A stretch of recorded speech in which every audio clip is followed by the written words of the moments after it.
ever since the release of The Lord of the Rings, every aspect of Tolkien's work has been taken and interpreted through the lenses of different and usually conflicting ideologies. One of these has always been the Shire, and apparently a variation of primitive communism, communal governance, anarchist utopia, and I hope you get the picture by now.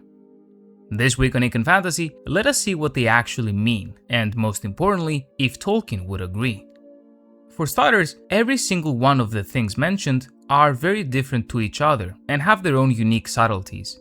Where Marxist ideology is concerned, and especially where its distant cousin in anarchism is concerned, the ideological variations and intricacies are endless if you actually care about this sort of thing. In short, however, we can pinpoint the belief that in these societies, people will be able to work and live and exist harmoniously with each other without injustice and without an oppressive force guiding them from above. Thus, those predisposed to these ideologies identify the lack of strict governance, peaceful coexistence, cooperation, and happiness found in the Shire, and they connect it with their own ideological space. As these schools of thoughts are many, let us instead dismiss all of them at the same time by examining what the Shire truly is, how it is governed, and precisely what Tolkien intended. J.R.R. Tolkien, as a medievalist, shocked absolutely no one by imbuing his work with the Middle Ages, whether it be themes, storytelling, writing style, or, in this case, even the politics of the world he created.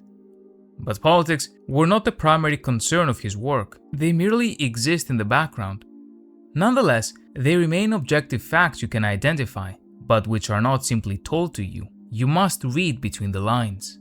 And so, we move back to the Shire. What is the official governance of the Shire? What is the political entity that exists and the social construct that guides it? Well, fundamentally and officially, the Shire is part of a feudal kingdom. Being founded as a royal grant of the Kingdom of Arnor during the Third Age, every aspect of the Shire was constructed as part of the feudal system of that kingdom, with the king at the top. While this may not have meant much on a literal physical level, the crown remained the ultimate source of legal authority as the liege lord of the Hobbit realm. When the kingdom was destroyed, this legal dynamic remained in the realm, and the king never left the popular imagination or the culture of the hobbits. His office was effectively replaced by the Thane, who was also a hereditary official that essentially served as the Shire's head of state. In times of emergency, he had the legal authority to truly act and summon the moot. Another position, of course, was that of the Mayor of Delving, whose primary role was that of banquets, though he also held the offices of Postmaster and First Sheriff, with the former position concerning the messenger service and the latter the watch. These were, functionally, the only times a hobbit would see the effect of the political entity that was the Shire, and it can be assumed that such services did in fact require a level of taxation, though from whom and how much we cannot be certain.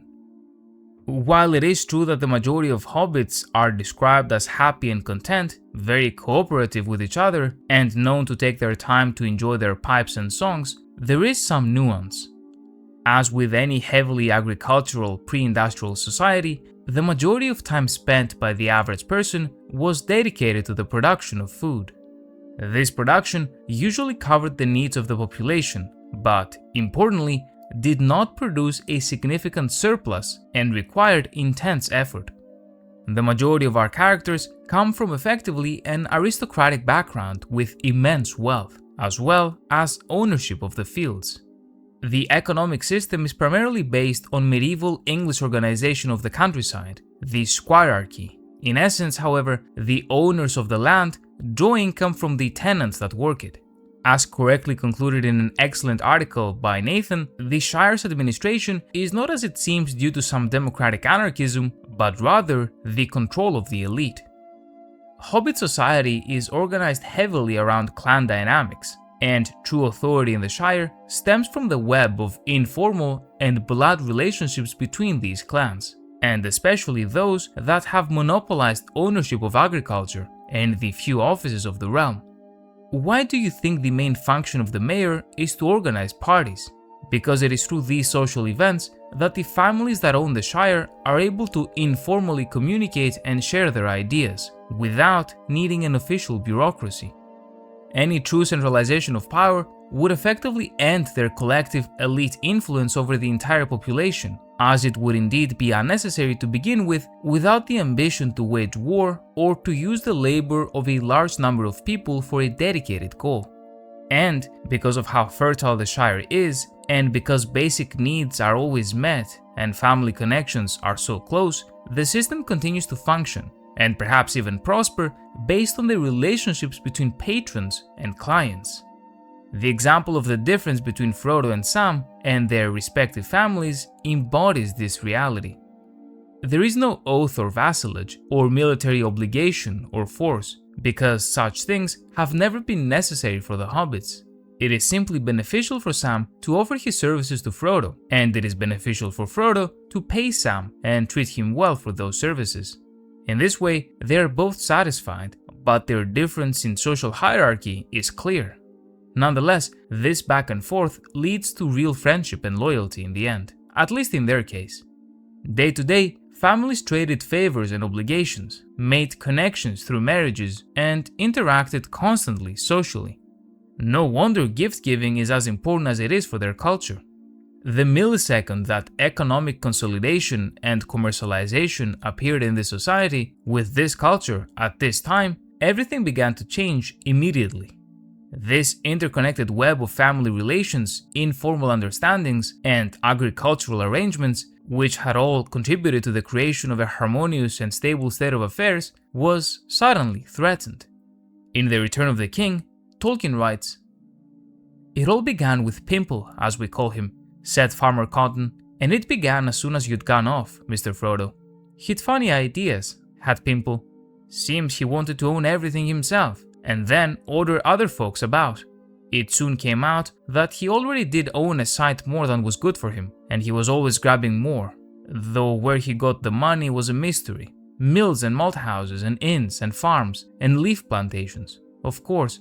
He started with a lot of property in the South Farthing, which he had from his dad, and it seems he'd been selling a lot of the best leaf, and sending it away quietly for a year or two. But at the end of last year, he began sending away loads of stuff, not only leaf. Things began to get short, and winter coming on too. Folk got hungry, but he had his answer. A lot of men, ruffians mostly, came with great wagons, some to carry off the goods south way, and others to stay, and more came. The social order was quickly demolished, because it fundamentally changed the physical reality of the people involved. You may think it is unfair that a few families owned the majority of production, but it was through their patronage that the people below remained socially secure and peace was maintained. Perhaps it was ultimately unfair, but we are not evaluating economic models here, we are simply describing what was and what became. In the end, what was restored, and perhaps even sheltered again with the return of the king, the banning of men in the Shire, and the rise of Elisar. With the protection of the men of the West, the Shire was again allowed to prosper.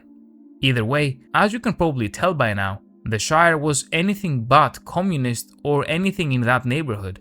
Its society and how the people are portrayed may be admirable in their happiness, but the social structure that enabled this system was fundamentally different, and perhaps even the opposite to what some may claim. And, of course, another factor to consider is that this is, indeed, a story and not an economic simulation meant to be taken more than a story. If you'd like to support the channel and not miss out on future videos, please consider subscribing. You can also click the link on the right to become a channel member and get early access to all of my content.